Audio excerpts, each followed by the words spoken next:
کہتے ہیں کہ جو بھوک سے مرا تھا وہ فٹ پاتھ پہ پڑا تھا، کپڑا اٹھا کے دیکھا تو سینے پہ لکھا تھا سارے جہاں سے اچھا ہندوستان ہمارا۔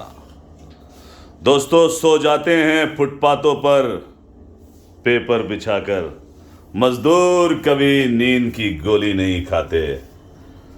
دنیا جانتی ہے، دنیا پہچانتی ہے، اور دنیا ان کی ہی عزت کرتی ہے جو اتہاس بناتے ہیں۔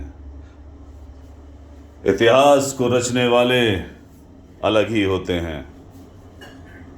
اتہاس کو جس نے سمجھا اس نے بہت کچھ جانا، کیونکہ آرڈنری پیپل ریڈ ہسٹری اور کریزی پیپل میک ہسٹری۔ عام آدمی کتابیں پڑھتا ہے اور جو کریزی ہوتے ہیں وہ اتہاس بناتے ہیں۔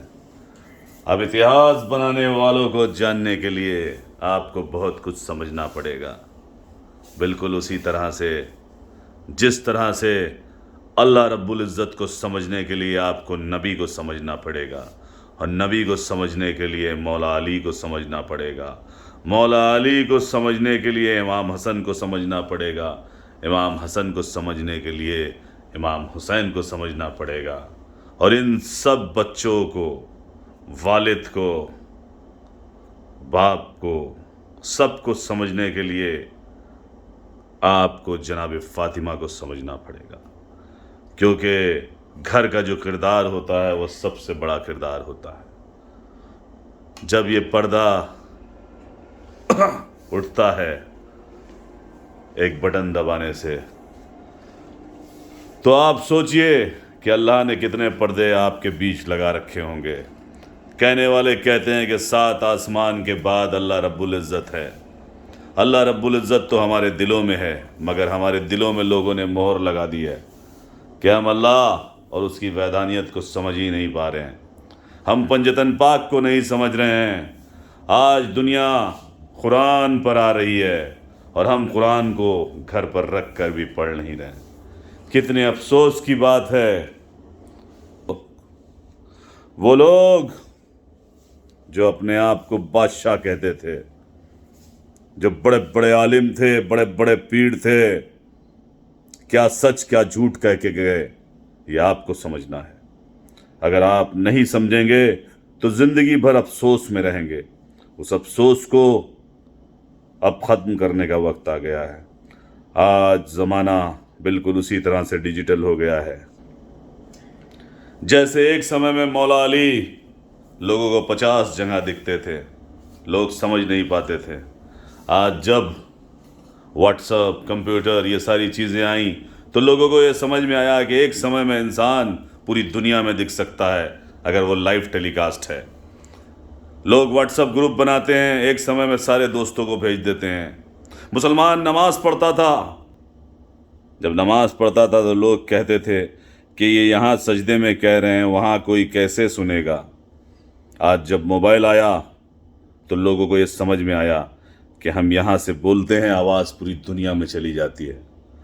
تو ہمارے نبی نے ہمیں جب سجدہ کرنا سکھایا تبھی بتا دیا تھا کہ دیکھو یہاں سجدہ کرو گے، یہاں اس ڈائریکٹ لائن پہ سجدہ کرو گے۔ جب اللہ اکبر کہتے ہیں ہم تو سرنڈر ہو جاتے ہیں۔ اللہ اکبر، ساری دنیا سے، ہر چیز سے ہم ہاتھ اٹھا لیتے ہیں، سرنڈر ہو جاتے ہیں اللہ رب العزت کی اس ڈائریکٹ لائن پر۔ جب آپ اللہ کی لائن پر جب ڈائریکٹ ہوتے ہیں تو وہ نماز ہے۔ اللہ رب العزت کو آپ کو وقت دیا گیا ہے 5 بار۔ یہاں دنیا میں ایک پرائم منسٹر سے اپوائنٹمنٹ لینا ہو تو آپ صدیوں لگا دیتے ہیں، مہینوں لگ جاتے ہیں، لوگ پرائم منسٹر سے نہیں مل پاتے ہیں۔ لیکن نبی نے سکھایا کہ اللہ سے تم 5 بار بات کر سکتے ہو۔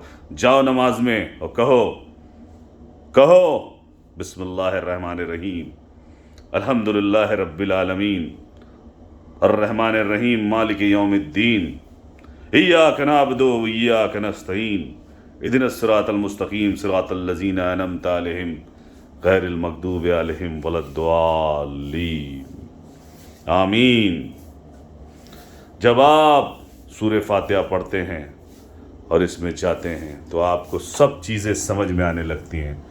تو میرے بھائی، میرے دوستو، اللہ کی وحدانیت کو سمجھیے، اس اللہ رب العزت کو سمجھنے کی کوشش کریے کہ وہ ہمیں کیا سمجھا رہا ہے۔